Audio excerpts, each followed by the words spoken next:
てめえブスブスの燻製にしてやるぜ。燻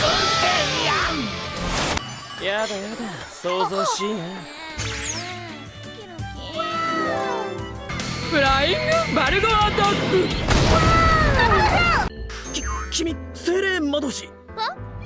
牛とかカニとかいるよ。だったら運命のいたずら。ごめん、僕たちはここまでにしよう。マカロフちゃん、あんたんとこの魔導士ちゃんは元気があっていいわ。魔導士ギルドブルーペガサスのマスターボブ。潰されてみたいのルーシーのボディで。もうダメよ、自分のとこの魔導士ちゃんに手出しちゃう。ビビッ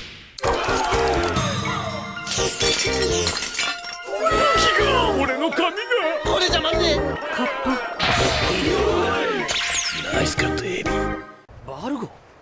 あのメイドゴリラ。レバルーが逮捕されたから契約が解除になったんだって。それで今度はルーシーと契約したいってオイラんち訪ねてきたんだ。あれが来たわけね。では行きます。おお、潜った。いいぞルーシー。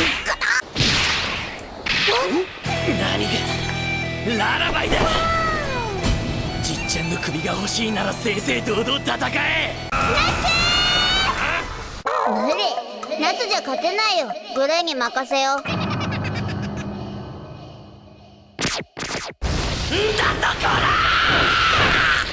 使えよ。裸にマフラーって変態みてえだぞ。お前が言うか。いたぞじっちゃん。今いいとこなんだから見てなさい。てかあんたたち可愛いわね、ピオタイプ。